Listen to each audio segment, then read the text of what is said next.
বিসমিল্লাহির রহমানির রহিম। সবাইকে জুম্মা মোবারক। আসসালামু আলাইকুম এভরিওয়ান। সবাই কেমন আছেন? আশা করি অনেক ভালো আছেন। আলহামদুলিল্লাহ আমরাও ভালো আছি। আজও আপনাদের মাঝে আরেকটি রেসিপি শেয়ার করার জন্য চলে এসেছি। বাই দা বাই, আমি দিনাস কুকিং হোম থেকে সবাইকে অনেক স্বাগতম জানাচ্ছি। আজকে আপনাদেরকে খুবই মজাদার একটা ডাল রান্না করে দেখাবো। সেটা হলো টমেটো দিয়ে 2 রকম ডাল দিয়ে ঘন ডালের লোভনীয় এই রেসিপিটি, যেটা আপনারা রুটি, পরোটা, নান, রুটি, লুচি এবং গরম গরম ভাতের সাথে খেতে কিন্তু দারুণ জমে যায়। লোভনীয় এই টমেটো ঘন ডালের রেসিপিটা একেবারেই সহজ, যারা রান্না করতে পারে না তারাও কিন্তু পারবে। চলে যাচ্ছি রেসিপিটির মূল পর্বে, দেখতে থাকুন রেসিপিটি। রান্না করার জন্য আমি আজকে 2 রকম ডাল ব্যবহার করব। এখানে মুগ ডাল এবং মসুর ডাল 2 কাপ নিয়ে তারপর আমি 1 ঘন্টা ভিজিয়ে তারপর সুন্দর করে পরিষ্কার করে নিয়েছি। আপনারা সব রকমের ডাল মিক্স করে টমেটো ঘন ডালটা রান্না করে খেতে পারেন। চুলায় আমি অলরেডি ফ্রাইং প্যানের মধ্যে ডালগুলো দিয়ে দিয়েছি। ডালটা কতটা একদম ভিজে কিন্তু ফুলে ডাবল হয়ে গিয়েছে। আপনারা কিন্তু সব রকমের ডাল দিয়ে মিক্স করে রান্না করতে পারেন। যেহেতু আমার বাসায় 2 রকমের ডাল ছিল, সেজন্য আমি 2 রকম ব্যবহার করছি। এখানে আমি দিয়ে দিচ্ছিল 1 চামচ হলুদের গুঁড়া, 1/2 চামচ লাল মরিচের গুঁড়া। ঝালটা আসলে যে যেরকম খাবেন সেরকমভাবে দিবেন। 1 চামচ এটা একটা মিক্স মশলা, প্রায় 1.5 চামচ মতো অ্যাড করেছি। এটা আমার বাসায় তৈরি করা, আমি সব রকম মশলা দিয়ে গেছি। আপনারা এটা না থাকলে আপনারা ধনিয়া, জিরার গুঁড়া, আস্ত গরম মশলাও দিতে পারেন।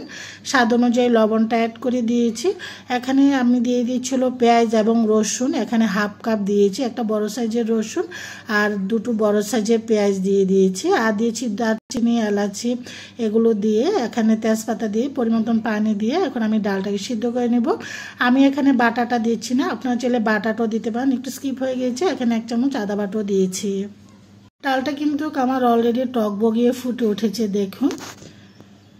তো আমি একটু নেড়ে চেড়ে দিয়েছি, ডালটা যেন নিচে যেন বসে যেন না থাকে। এবং আর আমি এখানে বাটা মশলাটা ইউজ করছি না, এখানে আমি কাটাটা ইউজ করছি। আপনারা বাটাটা ইউজ করতে পারেন। আবারও ঢাকনাটা উঠিয়ে আপনাদেরকে দেখিয়ে দিচ্ছি। ফ্লেভারটা কিন্তু দারুণ এসেছে। আস্ত মশলা দিয়ে যে কোনো জিনিস যখন রান্না করি সেটার ফ্লেভারটা আবার দেখবেন যে অন্যরকম থাকে। বাটাটা থেকে ওটার একটা অন্যরকম ফ্রেশনেস থাকে। তো বাটাটা তো দেখা যায় আমরা অনেক দিন ব্লেন্ড করে ফ্রিজে রেখে দিই, ওটার কিন্তু আলাদা একটা স্মেল থাকে। আবারও ঢেকে দিচ্ছি নেড়ে। ডালটা আবারও নেড়ে দিচ্ছি। ডালটা আমার আস্তে আস্তে ফেটে আসছে, এই যে দেখুন। তো ডালটা যখন ফেটে আসবে ঠিক ওই অবস্থায় এখানে আমি দিয়ে দিচ্ছি হলো 5-6টি টমেটো কিউব করে কেটে দিয়েছি, মিডিয়াম সাইজের। আপনারা যদি টমেটোটা অপছন্দ করেন স্কিপ করতে পারেন। টমেটোটাই ডালটাকে টেস্ট বাড়িয়ে দেয়। আমার কিন্তু ডালটা সিদ্ধ হয়, টমেটোগুলো কিন্তু ডালের সাথে একেবারে মিক্স হয়ে গিয়েছে। তবে ডাল ঘুটুনি দিয়ে ডালটা ঘুরতে যাবেন না। ডালটা কিন্তু একটু আস্তে আস্তে থাকবে, একেবারে কিন্তু কিছু গলবে কিছু আস্তে থাকবে, এতে করে ডালের টেস্টটা বাড়ে। এখানে আমি দিয়ে দিচ্ছি আবারও 1 চামচ মিক্স মশলা। আপনারা এখানে গরম মশলা বা পাঁচফোড়ন গুঁড়া অ্যাড করতে পারেন, তবে গরম মশলা গুঁড়াটা অ্যাড করার চেষ্টা করবেন।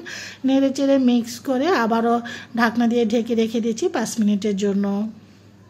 এই টমেটো ঘন ডালের টেস্টটা বাড়িয়ে তোলার জন্য আর একটু এখানে দিয়ে দিচ্ছি পরিমাণ মতন সয়াবিন তেল। আমি একটা ফোড়ন দিয়েছি 1/2 কাপ পেঁয়াজ কুচানো, আপনার চাইলে রসুনও দিতে পারেন। এখানে দিয়ে দিচ্ছি 3-4টি লাল মরিচ এবং তেজপাতা দিয়ে এগুলোকে একটু গোল্ডেন করে আমি ভেজে নিচ্ছি 5-6 মিনিটের জন্য। তা আমার পেঁয়াজ, মরিচ এবং তেজপাতাটা ভাজার সুন্দর একটা স্মেল অলরেডি চলে এসেছে। এখন আমি অ্যাড করব হলো 1 চামচ লাল মরিচের গুঁড়া। এতে করে ডালের কালার এবং টেস্টটা কিন্তু দারুণ আসে। যদি আপনারা পছন্দ করেন এই লাল মরিচের গুঁড়াটা দিতে পারেন, আপনারা দিয়ে দেখবেন এটা কালারটা দারুণ আসে। নেড়ে চেড়ে মিক্স করে 2-3 মিনিটের মতন তারপর ফোড়নটা উঠিয়ে নিব। তা আমার কিন্তু ডালটা তো অলরেডি হয়ে গিয়েছে। এখন সেই ফোড়নটা এখন ডালের মধ্যে দিয়ে দিচ্ছি। তো আপনারা চাইলে ধনেপাতা দিতে পারেন, আমি আর ধনেপাতাটা দিব না, যেহেতু এখানে ফোড়নটা দিয়েছি। ধনেপাতাটা দিলে আবার ফোড়ন এবং ধনেপাতার ফ্লেভার দুটোটাই নষ্ট হয়ে যাবে। তবে এটা যদি ভালো লাগে দিতে পারেন, আমি আর ধনেপাতা অ্যাড করব না। ফোড়নটা দিয়ে এখন নেড়ে চেড়ে চুলা থেকে নামিয়ে ঢাকনা দিয়ে ঢেকে 5 মিনিটের জন্য রেখে দিব ফোড়নের ফ্লেভারটা বের হওয়ার জন্য। আমি এখানে একটা অলরেডি সার্ভিং বল নিয়েছি। আমার ডালটা চলে এসেছি সার্ভ করার জন্য। ডালটা তো অনেক গরম, এটা যখন ঠান্ডা হয়ে যাবে এটা কিন্তু ঘন হয়ে যাবে, তখনই আপনারা রুটি, পরোটা, নান, রুটি, লুচি দিয়ে খেতে পারেন। ডালটা সার্ভ করে নিয়েছি। আবার একটু সেই ফোড়নটা উপরে ডেকোরেশন করে দিচ্ছি সুন্দর একটা লুক আসার জন্য। আপনারা চাইলে এখানে ধনেপাতা বা কাঁচামরিচ কুচিও ছড়িয়ে দিতে পারেন। রান্না হয়ে গেল টমেটো দিয়ে ঘন ডাল।